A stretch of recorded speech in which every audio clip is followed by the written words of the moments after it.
Hey there, I'm Josh, and it's here. This is the SP-404 Mark II by Roland. So I just got it like earlier today, and I haven't had a lot of time to really formulate like a full-on first impressions video, so I thought we would just try making a beat with it here on day one. I wanted to make a video about it for a few different reasons, like right away. One of the big ones is just, I'm very excited about it, and I wanted to be able to give like a presentation of my real like first experience with it. Another reason is that I'm planning to replace, I'm going to replace these knobs and I'm going to sticker it up and make it really tacky. And I thought it might be nice to have at least one video where we get to see how it looks fresh out of the box. As far as my background with the SP-404, so I've been using an SP-404 SX for a little while. I wouldn't say I'm like the best beat maker out there, but I feel pretty comfortable on it. And I definitely love using it as like an external effects unit.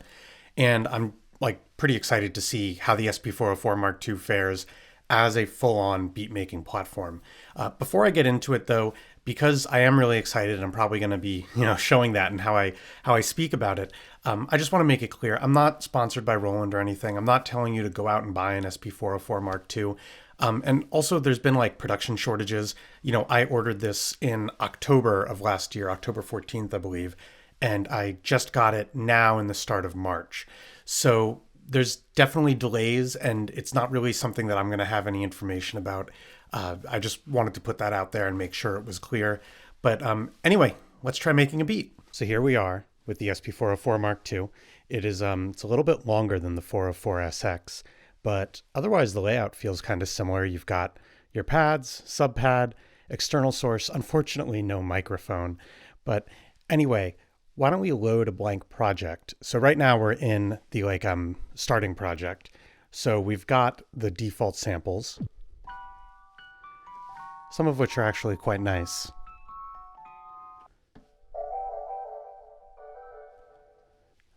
But why don't we work with what I've got on the SD card? There's an SD card slot over here. So we'll hit Shift and Subpad and we'll load Project 2, and it's loading. Cool, so there's nothing mapped to any of these pads right now. So we'll have to map something. I'll hit Shift and 14, and I don't know if you can see, but underneath it says import/export. And it says import from SD card, export to SD card format. We want to do import from SD card. So I'll click this in and then go to sample. And so right now we've got all our different sample packs. I just popped everything that I had on my computer onto the SD card. Hopefully this doesn't seem too lame or self-aggrandizing, but why don't we go into the sample pack I made for my 2000 subs video. I had some melodic samples in there, particularly this one with the Korg Prologue, which I thought would be nice to make a beat with.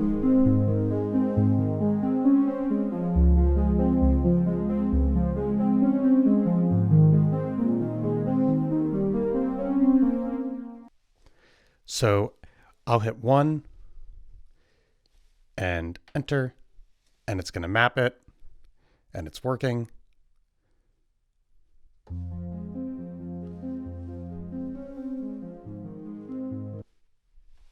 All right, anyway, exit, exit.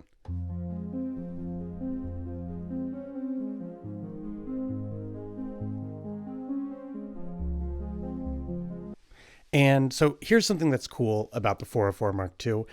Not unique to the 404 Mark II, but, well, I guess unique to it in the 404 line, is that if I hit start and end, you'll see that we've got a waveform.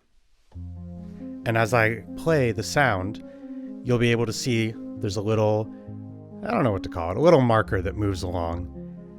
And as it goes across, it'll show where you are in the waveform. Previous 404s did not have that. They just had a little alarm clock style display, and you had to work by ear, which does work, of course, but it's nice to have the visual feedback instead. We're not going to need to do a lot of chopping right now, but I just wanted to show that off because I think it is really cool. So I'll hit exit. So we've got this sample. Now why don't we load in some drums? So like before, Shift import, import some samples. Why don't we go to data drive? And we'll go to boop, boop, boop, kicks. Hard kick. That's a really hard kick. Let's just try some of these out.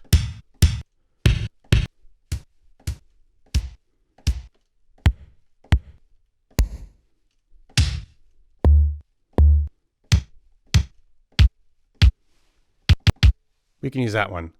I'm going to map it to there. And next, why don't we find a snare? Snares.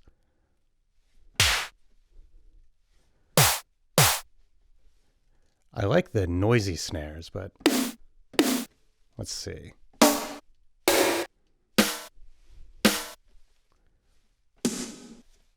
I'm going to go with that one. Map it. Cool, cool, cool. And finally, let's get a hat. We'll just go for a closed hat. That sounds good. Map. And all right, so now I'll hit exit. And we've got our samples. I'm going to turn off gate for the drum samples. When gate is on, and I'll demonstrate with the longer melodic sample. While gate is on, if I let go, the sample stops. If I turn gate off, it'll just go. And you might have heard, so these do have velocity sensitivity. So if I hit it, I'll try to hit it hard and show it on camera. I don't know how well that translates to a video versus a soft. But you can get a nice range. Don't know if I'm a good enough finger drummer to take advantage of that, but I'll have to learn. So I'm going to turn off the gate for this and get it playing really loudly.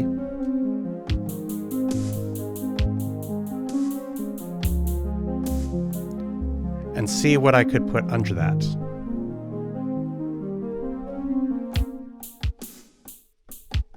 So now that we've got these samples, let's go into the pattern sequencer.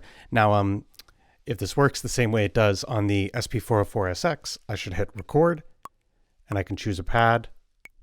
And let's see, if I want to change the BPM, I'll turn that. I'm going to set it to 135, and we'll have it be 8 bars. Oop, turning the wrong knob at 135. All right, and you can hear that metronome is going, so I'll hit record.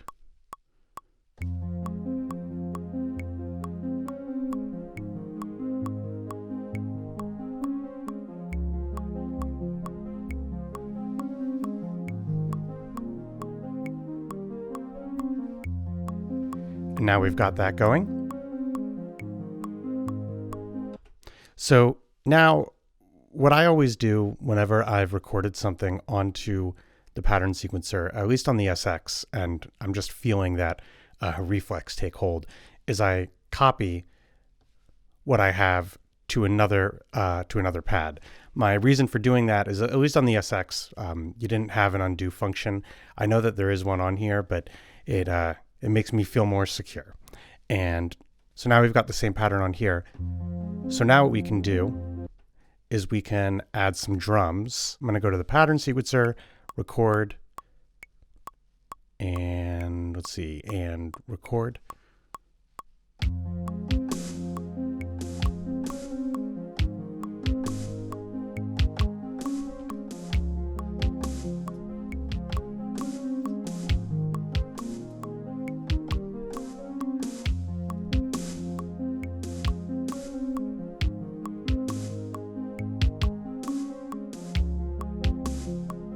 Why don't we try playing around with the effects, and we'll play this beat. I kind of want to try out the cassette simulator, so I'm going to wait until the pattern loops around so it comes in on the beat.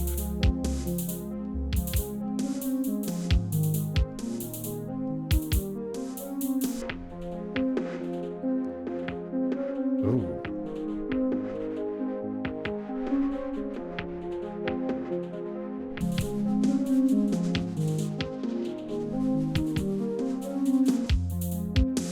And you can hear how much you can change the sound with just one effect. Ooh, let's play around with some of these.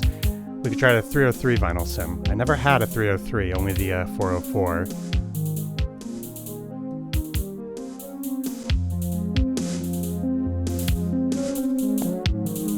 Ooh, that's a lot of wow and flutter.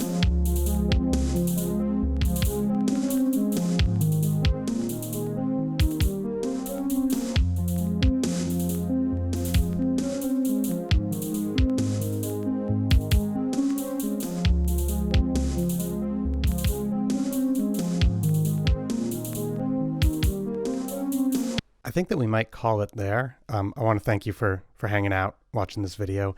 I realize this wasn't the most amazing beat making session ever. Not that I think I've ever done the most amazing beat making session ever, but I do think it's good for me to make some of these videos where it's really more just me kind of coming to terms with something I've just gotten. I don't want to give anyone the impression that I get something and I immediately know how to use it. I have to learn how to use it. There really aren't many people out there, if anyone, who can pick something up and immediately intuit how to use it in an amazing and musical way. But I don't want to try to attribute any kind of philosophical depth that might not really belong in an unscripted beat making session. So yeah, thank you. If you found this cool, screensaver. If you found this video cool, tell your friends, tell your parents, and if you haven't already, consider subscribing, leaving a like. If you have any questions about the 404 Mark II, I do plan on doing both a first impressions video, and if I get a lot of asks about it, maybe a Q&A video as well. So, just let me know.